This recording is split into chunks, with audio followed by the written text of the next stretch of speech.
बिस्मिल्लाहिर्रहमानिर्रहीम। अस्सलाम वालेकुम वीवर्स। आज मैं आप लोगों के लिए बहुत ही बेहतरीन से मीठे की रेसिपी लेकर आई हूँ। शीर खुरमा सिखाने जा रही हूँ, जो कि सभी को बनाना आता होगा, लेकिन इसको मैं आपको बनाना बताऊँगी बहुत शॉर्ट टाइम में। 10 मिनट के अंदर आप किस तरह से इसको बना के तैयार कर सकते हैं। ईद के मौके पे शीर ना बने तो ऐसा हो ही नहीं सकता, क्योंकि इसी के साथ मुँह मीठा किया जाता है। सबसे पहला मील जो होता है वो शीर ही खाया जाता है। शीर खा के ही ईद की शुरुआत की जाती है। तो इस वीडियो को लास्ट तक ज़रूर देखिएगा। अगर आप मेरे चैनल पर नए हैं तो मेरे चैनल को सब्सक्राइब करें, साथ साथ ऑल नोटिफिकेशन को क्लिक करें। इससे आने वाली मेरी हर नई वीडियो की नोटिफिकेशन आपको सबसे पहले मिलेगी। वीडियो अच्छी लगे तो लाइक एंड शेयर करना ना भूलें। तो चलिए ये वीडियो स्टार्ट करते हैं। तो यहाँ पर एक मैंने पैन ले लिया है, इसके अंदर ऐड कर दिया है मैंने 3 टेबलस्पून के बराबर घी। ये नॉर्मल घी यूज़ कर रही हूँ, आप लोग चाहें तो बटर भी यूज़ कर सकते हैं या फिर असली घी भी यूज़ कर सकते हैं। घी ऐड कर दिया है। घी जैसे ही थोड़ा सा गर्म हो जाएगा फिर हम इसके अंदर थोड़े से नट्स ऐड कर देंगे। नट्स आप अपनी मर्ज़ी के मुताबिक भी ऐड कर सकते हैं, लेकिन ये कुछ कॉमन नट्स हैं जो ज़रूर जाते हैं इसके अंदर। जैसे छुआरे हैं, इसके अंदर किशमिश है। छुआरों को मैंने 4 हिस्सों में कट किया हुआ इस तरह लंबाई में। बादाम है मेरे पास और थोड़े से पिस्ते हैंगे, तो ये हम ऐड कर देंगे पैन के अंदर। अब ये कम ज़्यादा आप लोग अपनी मर्ज़ी के मुताबिक ऐड कर सकते हैं। कुछ लोग ज़्यादा नट्स खाना पसंद करते हैं और कुछ लोग बहुत कम नट्स खाना पसंद करते हैं, तो ये आप अपनी मर्ज़ी के मुताबिक ऐड कर सकते हैं इसके अंदर। इसको हल्का सा फ्राई करेंगे चंद सेकंड के लिए।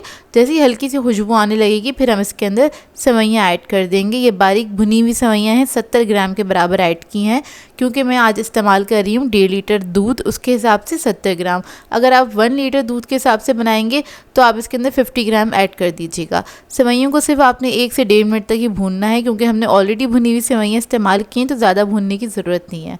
फिर उसके बाद हम इसके अंदर ऐड कर देंगे दूध। तो यहाँ पर मैं टेट्रा पैक का दूध इस्तेमाल कर रही हूँ। वो पहले से ही थोड़ा सा थिक होता है और क्रीमी होता है, तो इसको हमें ज़्यादा पकाना भी नहीं पड़ेगा। तो बस वो ऐड कर दिया मैंने 1.5 लीटर के बराबर। पहले थोड़ा सा ऐड किया था, उसके बाद मैंने इसको मिक्स कर दिया था ताकि सेवइयों में अच्छे से वो मिक्स हो जाए और उसके अंदर कोई लम्प्स ना बने ना। इसके बाद 4 अदद इलायची ऐड कर दी है कुटी हुई। फिर हम इसके अंदर ऐड करेंगे कंडेंस मिल्क। ये मैं 3/4 कप के बराबर इस्तेमाल कर रही हूँ। आधा कप से थोड़ा सा ज़्यादा है, अपनी मर्ज़ी के मुताबिक आप ऐड कर सकते हैं, मीठा कम या ज़्यादा। अगर आपके पास ये ना हो तो आप लोग नॉर्मल चीनी भी ऐड कर सकते हैं आधा कप के बराबर, या फिर अपनी टेस्ट के हिसाब से ऐड कर सकते हैं।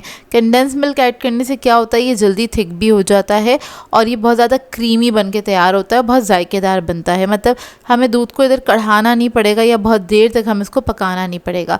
बस इसको हम 5 मिनट तक पकाएंगे और उसके बाद ये हल्का सा थिक हो जाएगा, क्योंकि फ़ौरन ही थिक हो जाता है ये।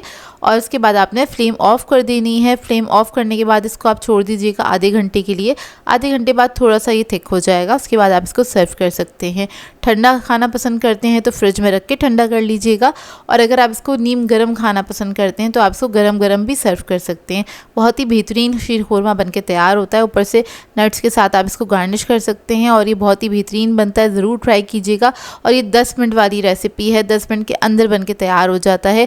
इसको बनाने में आपको बहुत ज़्यादा कोई टाइम भी नहीं लगेगा, बहुत झटपट से बन के तैयार हो जाता है। तो इस ईद पे आपने इस रेसिपी को ज़रूर ट्राई करना है और अपना फीडबैक ज़रूर दीजिएगा मुझे। सो व्यूअर्स, अगर आप लोगों को मेरी रेसिपीज़ अच्छी लगती हैं तो मेरे चैनल को सब्सक्राइब करें, लाइक करें, कमेंट ज़रूर किया करें, शेयर भी ज़रूर किया करें अपने फ्रेंड्स के साथ, फैमिली के साथ। तो मुझे अपनी दुआओं में याद रखिएगा। अल्लाह हाफ़िज़।